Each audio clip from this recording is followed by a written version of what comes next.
4 minutos, 9:04 en la mañana, estamos de vuelta y a esta hora para el análisis político nos acompaña Henry Cucalón, ex candidato presidencial y ex ministro de gobierno. Qué gusto saludarte, Henry, siempre bienvenido a esta tu casa. El gusto es mío, Luisa, muy buenos días, un saludo cariñoso a todos los seguidores y radioescuchas. Vamos a pasar revista a los temas más importantes que han hecho noticia en lo político o en el que están inmersos políticos. Y quiero referirme precisamente, y me he permitido anotar cada uno de ellos, lo relacionado a la comparecencia del sentenciado Daniel Salcedo Bonilla ante la Comisión de Fiscalización de la Asamblea Nacional. ¿Cuál es tu criterio o lectura correcta en este tema? ¿Se debe dar paso a sentenciados y procesados o hay una interposición de funciones de quién debería recoger estos testimonios? ¿Es la Fiscalía o puede ser la Asamblea? El país pudo observar un vulgar sainete, donde un tipejo, varias veces sentenciado por corrupción y otras lacras más, fue nada más y nada menos que al Congreso de la República, donde se fragua el ser político de la nación para un show que le armaron y que lastimosamente se sacrifica el tema de la justicia. El país y los gravísimos temas y problemas que está viviendo no amerita estos dimes y diretes. Si el señor, pese a todas sus sentencias, pese a estar vinculado con toda la trama de corrupción de los últimos años, tiene algo que aportar, tiene que hacerlo jurisdiccionalmente, es decir, en la Fiscalía, como cooperador eficaz, entre otras figuras. Ese es el valor procesal para la búsqueda de la verdad. Todo lo demás es un vulgar sainete, que en este caso, en la Comisión de Fiscalización, donde se deben observar, investigar, sancionar y fiscalizar los delitos políticos, las infracciones políticas, el control del poder, se presta para esto en vez de estar enfocando todas sus energías, por ejemplo, en temas como los de Progen, que eso es bastante preocupante, recursos del pueblo ecuatoriano en una empresa donde no hubo absolutamente nada de generación de energía. Hoy vemos que hay un aclare entre un señor que se encuentra en Estados Unidos, también ahora sentenciado por el caso Metástasis, como el señor Jordán, nada menos y nada más que con el presidente de la Comisión de Fiscalización. Eso es lo que queremos el pueblo ecuatoriano de la nueva asamblea, pero con viejas prácticas. Henry, tú has dicho que esto va a tener o puede traer consigo repercusiones con respecto a las investigaciones que se llevan adelante por parte de la Fiscalía. Y quiero referirme concretamente a la investigación sobre el asesinato del ex candidato presidencial Fernando Villavicencio. Y aquí lo dijo su hija en una entrevista exclusiva a CIFOR, que fue la primera que dio en este mismo espacio informativo, cuando cuestionaba lo que tú señalas respecto de lo que ocurrió ese día en la Asamblea y que le preocupaba, como hija del ex candidato asesinado, la suerte que pudieran correr las investigaciones que lleva adelante la justicia. Si hay algún elemento adicional para poder descubrir a los autores intelectuales del crimen político de Fernando Villavicencio, la esfera pertinente es la Fiscalía General, donde está el proceso. En la parte política me causa indignación, me sumo a las palabras de Amanda. Es esta asamblea que es copia de la anterior la que quiere investigar el caso de Villavicencio. ¿Sí sabes dónde está el informe del caso de Villavicencio? ¿Y por qué no se aprobó? Porque algunos de los que hoy están en el oficialismo dijeron que era un delito común. Sí sabes que el informe del caso de Villavicencio no ha sido aprobado desde la legislatura pasada, pero ahora se quieren prestar para eso, para que un convicto, un crápula, venga aquí a dar lecciones. Si algún tema tiene, ya sea por arrepentimiento o por información, es la Fiscalía General el lugar adecuado para que se pueda investigar con la formalidad del caso y no para hacer guerras mediáticas de aldeas de troles y otras cosas más propias del estado de propaganda. Quiere decir entonces, Henry, te pregunto, ¿cuál es tu lectura más allá de lo que has puntualizado, de si era o no el escenario apropiado y de las prácticas legislativas? No era el escenario apropiado. Bien, más allá de eso, ¿qué me dices de las declaraciones de Salcedo? ¿Acaso tienen valor o simplemente no lo tienen por no haberlos hecho en el lugar que correspondía a la Fiscalía? Si se logra comprobar, si se logran contrastar, el valor es procesal dentro de la Fiscalía. De ahí son declaraciones, muchas de las cuales ya se conocían y en otros casos hay varias faltas, porque nunca escuché el apellido Bucaram, por citar un ejemplo. Así que lo tomo de donde viene, de un convicto. Pero hasta un convicto pudiera aportar, pero no es en el sainete de la Asamblea, donde nunca les interesó conocer a los autores intelectuales del asesinato de Fernando Villavicencio. Porque si estuvieran interesados, muchos de los diputados que ahora repitieron la legislatura, yo les pregunto a ellos, ¿y por qué no se aprobó el informe de la legislatura pasada? ¿O siguen pensando que es un crimen propio de la delincuencia callejera? Señores, no sean farsantes, ¿ya? No sean farsantes, no jueguen con la fe pública en temas tan delicados y tan trascendentales. Henry, otro hecho que ayer fue noticia fue el hecho de que el legislador Santiago Díaz finalmente ha decidido entregarse a la justicia. Esto horas después de que el máximo representante de la Revolución Ciudadana desde Bélgica, a través de su cuenta de X, señalara que la actuación de Díaz solamente le ha traído vergüenza a la Revolución Ciudadana y por lo cual públicamente pidió disculpas al pueblo ecuatoriano. ¿Es esto suficiente? Uno. Y dos, ¿qué repercusiones va a traer este hecho o trae ya o qué cola traerá para la Revolución Ciudadana?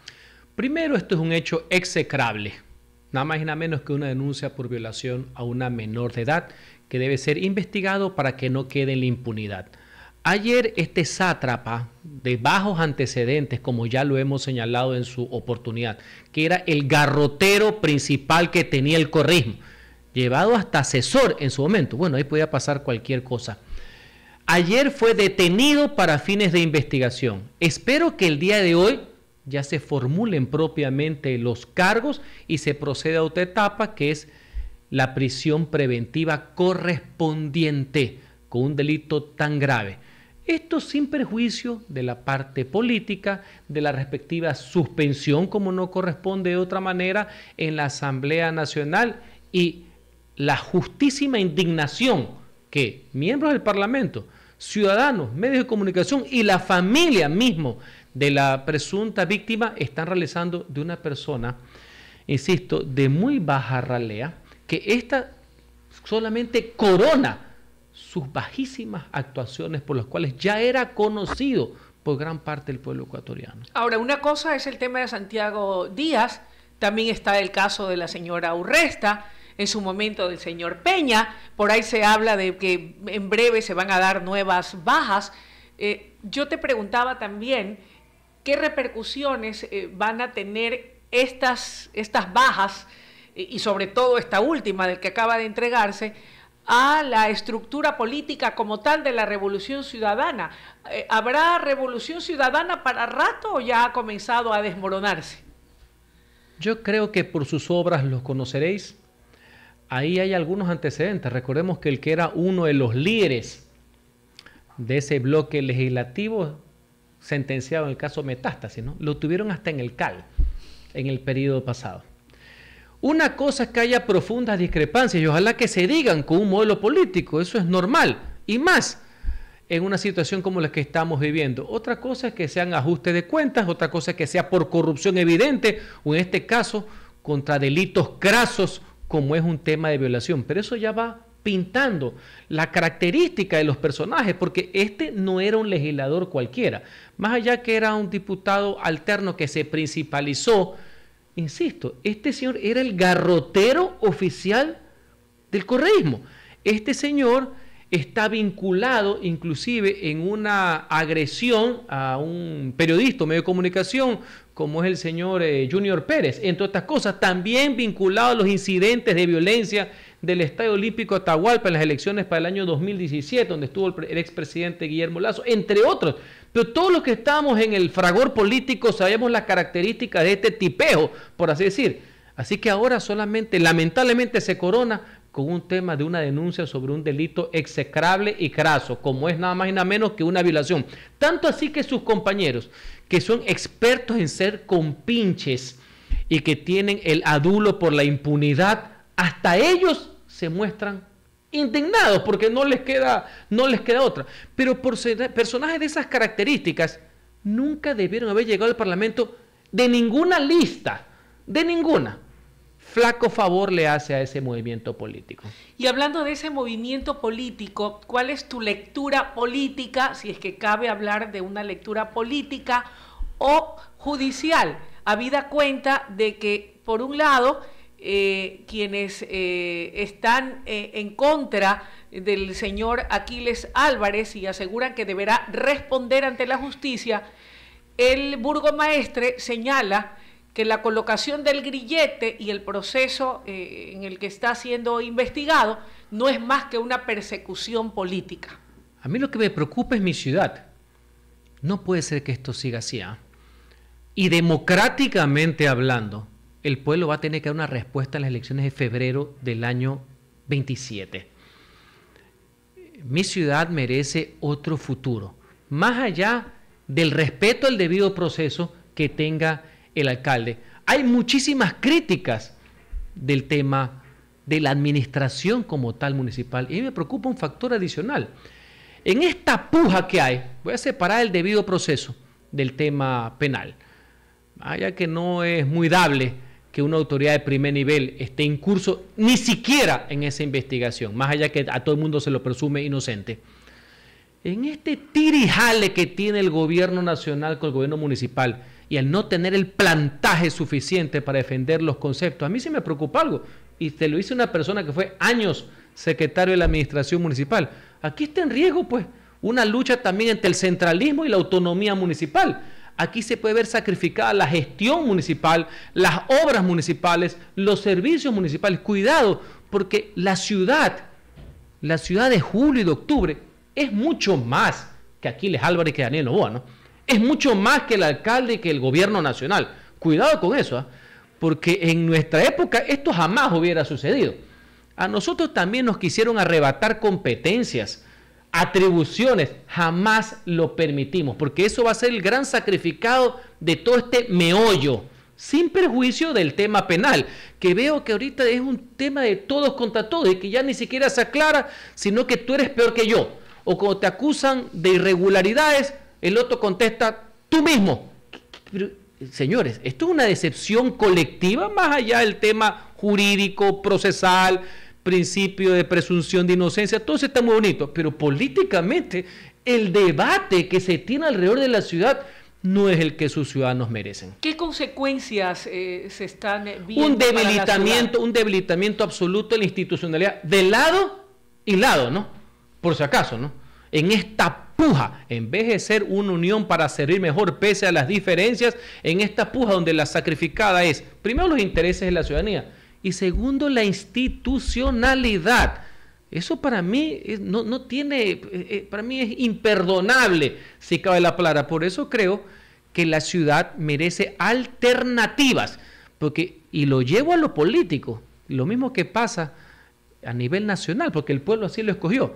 Señores, la ciudad de Guayaquil es más que el novoísmo y el correísmo, por si acaso, ¿no? Así que hay que construir esa alternativa democrática para las elecciones seccionales del año 27. Hasta tanto, y tenemos un problema que tú has citado, ¿le ves alguna salida habida cuenta de las posiciones encontradas que hay entre ambos? Bueno, es que hay dos cosas distintas. Una cosa es lo penal, que eso tienen que observarlo los jueces. Así es. Más allá que es bastante grave de lado y lado y que las respuestas cada vez que uno critica es que le dicen sí, pero la administración pasada era de más baja ralea que esta. No, pero esto ya es terrible. No tiene nombre, me da vergüenza. Yo que fui parte de una administración municipal que entregué mi alma y mis pulmones con unos granitos de arena para que la gente vea mejor, eso yo no es lo que quiero para mi ciudad ni tampoco para mi país. Y en el punto de vista político en general, insisto, Diferencias siempre habrán y esas muchas veces enriquecen la democracia. Lo que no puede ser sacrificado es la legalidad, la institucionalidad y en este caso la autonomía. Porque más allá de quienes estén ahorita de cabezas del gobierno municipal o de la presidencia, cuidado le terminamos haciendo el juego a eso denominado centralismo, que siempre ha querido, no de ahora, de hace muchísimo tiempo, siempre los gobiernos centrales han querido ver a los municipios como si fueran unas agencias zonales, como si fueran unas coordinaciones zonales, como si fueran unas comisarías. Esto tiene décadas y yo siempre he estado en la lucha por la autonomía de los gobiernos locales, lo cual no significa libertinaje, relajo y peor corrupción, ¿no? En ese contexto quiere decir que estás en contra de que no haya tenido el consenso y el apoyo por parte del oficialismo la propuesta de que los recursos de los GAT se queden en el manejo propio de cada una de estas administraciones seccionales. A ver, vamos paso a paso, porque es un tema más complejo que lo que la narrativa y el simplismo han querido poner. Yo he defendido toda la vida, está en la Constitución y en el COTAT, que me lo conozco a la palma de la mano, la absoluta autonomía de los ingresos municipales. No pueden tener interferencia alguno, mangoneo alguno, no pueden ir a la cola, no pueden estar supeditados a nuevos informes para ver si te hago las transferencias. En eso no hay duda alguna. Inclusive nosotros promovimos en su momento el tema que, por ejemplo, el IVA de los gobiernos locales se quede en la misma ciudad.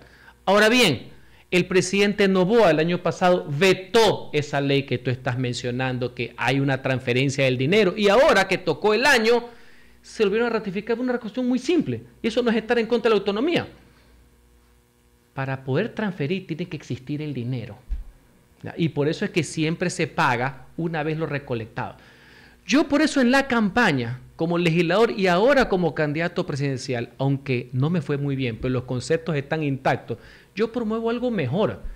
Autonomía con responsabilidad. En la campaña yo manifesté, aquí lo que tiene que haber es una reforma constitucional de fondo. No estos juegos pirotécnicos que sacan a cada rato para entretener y para contentar a la galería, por así decir, y a las aldeas digitales. No, el IVA con reforma constitucional se queda, los tributos se quedan aquí. Eso sí con competencias, pues, ¿no? Competencias de fondo, pues, salud, educación. No ha de ser que yo deshueso al gobierno central, como es el sueño de algunos autonomistas de Zaguán que hay por aquí. Deshueso, le quito todos los ingresos al gobierno central, le dejo todas las cargas y yo aquí solo me dedico a hacer, ¿cómo es la palabreja esta? Las obras y servicios. Yo te voy a dar una renta permanente por una obligación intermitente. A otros con ese cuento y me los conozco como que se los hubiera parido, ¿no? Otro tema actual de la política es que la CONAIE ya tiene nuevo presidente. Dejaron al señor Issa con las ganas de ir a la reelección, no tuvo el apoyo, a pesar de que quería reelegirse, y hoy por hoy alguien que dicen que es también de la misma línea radical, pero que en sus primeras intervenciones ha señalado que buscará el diálogo y que primero buscará lograr el consenso dentro de las bases del movimiento indígena para luego ir con una propuesta firme hacia el Ejecutivo. ¿Qué te parece lo que está pasando con el movimiento indígena del Ecuador? Por sus obras los conoceréis. Los antecedentes son del mismo calibre de anarquía de sus antecesores. La misma violencia, el caos, la presión, pensar que su posición está por encima de los demás. La CONAIE como una organización merece todo el respeto del mundo y el respeto a las autoridades que designen. El problema está cuando ellos quieren sobreponer su posición al del resto de la colectividad. Y no estoy hablando solamente de las elecciones, sino en el diario convivir. Ya conocemos sus ejecutorias, ya conocemos lo que hizo el señor Issa, que ahora me entero que no ha sido beneficiario de la amnistía por un error de la cédula. Sería importante conocer, porque hay unos que la han pasado de agache, una vez más que se conozca los nombres y apellidos de los legisladores que en el año 2022 votaron a favor de la amnistía del señor Issa. Ahora nos enteramos mal concedida por un error, cuando el problema es que nunca debió haber sido concedida. Y creo que se encontrarán algunas sorpresas. de algunos asambleístas que pasaban de agache, que nadie sabía qué es lo que hacían, que terminaron en funciones bastante encumbradas, por decirlo menos. Ahora bien, una vez que lo han elegido al señor Vargas, hay un tema que me preocupa. ¿Cuál? Entre las declaraciones, me imagino que en el fragor de la emoción, han dicho que quieren presentar una consulta para que no haya minería en el país. Minería en el país. O sea que resulta ser que una de las actividades más importantes de desarrollo económico, vital para que haya ingresos, divisas para los cuales atender las necesidades del país en seguridad, salud, educación, principalmente para los más pobres, ahora resulta ser que por dogmas y por anacronismos, resulta ser que no quieren minería. Señores, si no quieren minería, ya jodieron con el tema del petróleo y con lo del Yasuní. ¿De dónde salen los recursos para atender las demandas que tiene el Estado a favor de la colectividad, de la ciudadanía, de los más pobres, de la clase media? ¿Qué hacemos frente a esa situación? ¿Cómo? Dar la contraparte del discurso. Y ahí nos encontrarán por una minería responsable que se necesita. Eso es empleo, eso son inversiones. Lo manifesté también en las candidaturas. Lo que pasa es que las aldeas andaban por otro lado. No querían los temas de fondo, sino solo lo que está por encimita. Ahí viene una lucha ideológica. Necesitamos las inversiones de carácter minera, pero por supuesto, pero ¿en qué mente se le puede ocurrir que no haya desarrollo minero? Todos los informes, los organismos internacionales indican que la salida del Ecuador pasa por la minería, por la agroindustria y por el turismo. Esa es la fuente de las divisas que necesita el país. Henry, el referéndum. ¿Qué preguntas, desde tu respetable opinión y conocimiento y olfato político, son las que deben incluirse y la forma en que deben plantearse para poder avanzar y que el pueblo no vaya, que no creo, porque está en un buen momento el gobierno en la cresta de la ola, pueda tener ese respaldo, no por el gobierno, sino por el país? Bueno, vamos a los temas de fondo que veo que últimamente están como escondidos. Si te acuerdas, vine aquí hace unos meses a los micrófonos, mayo, todo el mundo hablaba de la reforma constitucional, que la asamblea constituyente, algunos que se le querían saltar, en vez de 3 pasos hacerlo en 1. Es más, unos funcionarios hablando de una constituyente light, al vuelo, express, violenta, y poco más con asambleístas a dedo. No sé si te acuerdas del debate. Lo recuerdo. Bueno, nunca más lo escuchaste, ¿no? Ya digo nomás, ¿no? Y los grandes temas constitucionales de reforma institucional, orgánica, nunca más. Ahora tenemos otros temitas, ¿no? Un poco para la barra brava, ¿no? Para sumarte. Y por ahí vi que la vocera del gobierno dijo que, aprovechando que tenemos que ir a un referéndum obligatorio por el tema de las bases militares, la eliminación de la prohibición del artículo 5, y también al ritmo que vamos por lo que se está tramitando en la Asamblea, el financiamiento tanto de los partidos políticos como de las campañas, aprovechar para meter otras cosas. Bueno, esas otras cosas que parecen muy livianas deben ser los temas de fondo por los cuales votamos en la segunda vuelta. ¿Cuáles? Los que siempre hemos dicho, la eliminación del Consejo de Participación Ciudadana, que es el eje medular del engendro de Montecristi, ¿ya? De este bodrio que es el Consejo de Participación, que estatizó la participación ciudadana. El tema de la reforma, el cambio del Consejo de la Judicatura, de los superpoderes actuales que tiene como órgano de gobierno como un mero tema administrativo. Entre otras cosas, ahí nomás te estoy dejando 2, pero te puedo incluir temas como la misma reforma de la Asamblea Nacional, de los partidos políticos, del régimen de los niveles de gobierno y de competencias, insistir en el tema del arbitraje internacional, insistir en la pregunta que se le quedó al gobierno sobre la contratación por horas. Es decir, hay muchísimos temas, comencé por los orgánicos políticos que pública y notoriamente todos estamos de acuerdo, inclusive el oficialismo. Sin embargo, veo, y ojalá me equivoque, porque yo le apuesto al éxito del gobierno para que los que vengan después puedan hacerlo mejor y que la gente califique quién es mejor, no quién es el menos peor, si cabe la palabra. Consejo de Participación, cri. Ha de ser porque ya lo cooptaron, que es el viejo truco de toda la politiquería. Lo critican, lo quieren desaparecer hasta que lo ponen de su lado. Igual que el Consejo de la Judicatura, manoseado hasta más no poder. Es una vergüenza lo que ha pasado. Lo de los días anteriores no tiene nombre. La asamblea le corresponde hacer una terna y en la terna ponen un asambleísta suplente y se le cayó a los 3 días. En la terna del Ejecutivo lo mismo, ponen asambleístas alternos. ¿Qué es lo que les pasa, por Dios? Recuerden que el mandato, el compromiso era reformar la justicia, no tomarse la justicia. Lo que la gente quiere es un cambio en la justicia, no un cambio de dueño. No resulta loable que a cada administración de gobierno tenga su propio Gustavo Yalc. No. Eso no es lo que merece el país. Eso le hace un flaco favor a la seguridad ciudadana y a la seguridad jurídica. ¿Quién va a venir a invertir en el país donde con un artículo que se metió en el último momento en una ley de integridad pública, que era con contratación pública, declaras una emergencia judicial sin plazos, sin motivación, no dicen bajo qué parámetros para meter y sacar jueces a dedo, pero te dicen, Luisa, no te preocupes, porque nosotros somos los buenos. Los que hicieron eso hace unos años, esos eran los malos. Henry, gracias por tu tiempo y tus comentarios vertidos aquí en esta mañana. Gracias a ti por la oportunidad. Amables oyentes de WQ Radio, a ustedes gracias por acompañarnos. Sigan con la programación de WQ en 102.1 FM. Es la mejor programación. Y con esta servidora, si Dios lo permite, será hasta el día de mañana. Un abrazo.